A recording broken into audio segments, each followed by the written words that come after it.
hal yang menjauhkan neraka dan mendekatkan surga.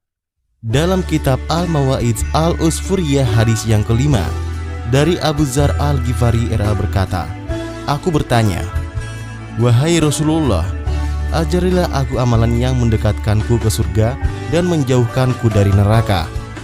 Beliau Shallallahu Alaihi Wasallam menjawab, jika engkau melakukan keburukan maka iringilah dengan kebaikan.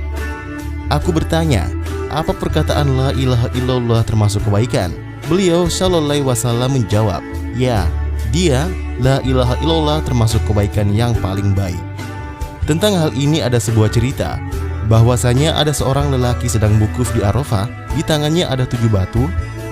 7 batu tersebut bersaksi terhadap lelaki tersebut kepada Tuhan bahwa lelaki tersebut bersaksi tiada Tuhan selain Allah dan Nabi Muhammad adalah utusan Allah.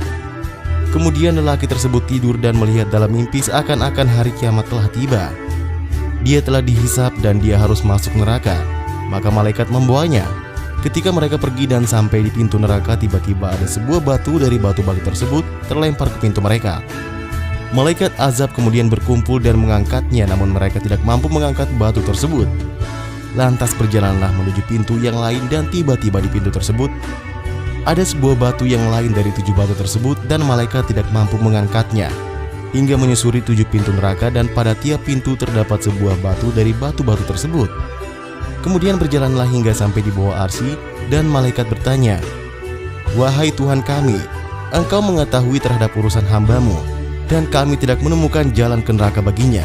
Allah Ta'ala menjawab, wahai hamba-hambaku, apakah engkau menyaksikan batu-batu? Batu-batu tersebut tidak menyia-nyiakan hakmu. Maka bagaimana aku menyia-nyiakan hakmu sedangkan aku menyaksikan persaksianmu? Allah berfirman, masukkan dia ke surga. Ketika dekat dari pintu surga, tiba-tiba pintu-pintunya tertutup dan datanglah persaksian bahwasanya tiada Tuhan selain Allah. Terbukalah seluruh pintu-pintu surga dan masuklah lelaki tersebut. Dikisahkan bahwa Al-Imam Az-Zahid Sayyidina Al-Mufti, semoga Allah merahmatinya, dari ayahnya berkata, sesungguhnya Nabi Musa alaihissalam bermunajat kepada Tuhannya. Beliau berkata, wahai Tuhan, engkau telah menciptakan makhluk dan engkau telah merawatnya dengan nikmatmu serta rizkimu. Kemudian engkau menjadikan mereka di nerakamu. Maka Allah mewahyukan kepada beliau alaihissalam, wahai Musa, menanamlah. Kemudian Nabi Musa menanam, menyirami dan memeliharanya hingga memanennya. Allah Subhanahu wa Ta'ala berfirman, apa yang telah kamu lakukan pada tanamanmu wahai Musa? Beliau menjawab, aku telah memanennya. Allah Subhanahu wa Ta'ala berfirman, tidakkah kau tinggalkan sedikit dari panenmu? Nabi Musa alaihissalam menjawab, wahai Tuhan, aku tidak meninggalkan kecuali yang tidak baik. Allah berfirman, wahai Musa, sesungguhnya aku akan memasukkan orang yang tidak ada kebaikannya ke neraka. Nabi Musa alaihissalam bertanya, siapa dia? Allah Subhanahu wa Ta'ala menjawab, orang yang enggan mengucap la ilaha illallah Muhammadar Rasulullah. Kegembiraan orang mati sebab amal baik keluarga mereka yang hidup, dan sebaliknya sebab amal buruk. Dari Anas bin Malik bahwa Rasulullah bersabda, sesungguhnya amal seseorang yang masih hidup disodorkan kepada keluarga dan orang tua mereka yang sudah meninggal dunia. Jika amal itu baik, maka mereka memuji kepada Allah dan bergembira. Dan jika tidak baik, maka mereka berkata, ya Allah, janganlah engkau mematikan mereka sebelum engkau memberi mereka petunjuk. Hikayat, diceritakan bahwa Sabit Al-Banani rahimahullah selalu berziarah ke makam pada setiap malam Jumat.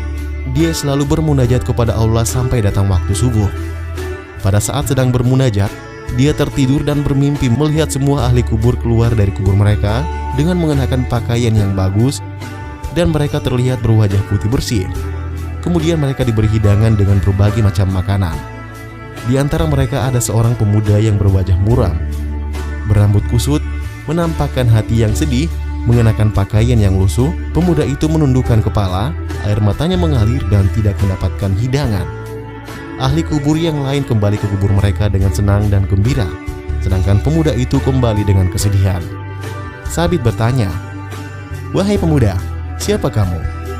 Mereka mendapatkan hidangan dan kembali dengan gembira, sedangkan engkau tidak mendapatkan hidangan dan engkau terlihat bingung dan sedih. Pemuda itu menjawab, wahai pemimpin kaum muslimin, aku terasing dari mereka. aku tidak memiliki orang yang mengingatku dengan kebaikan dan doa.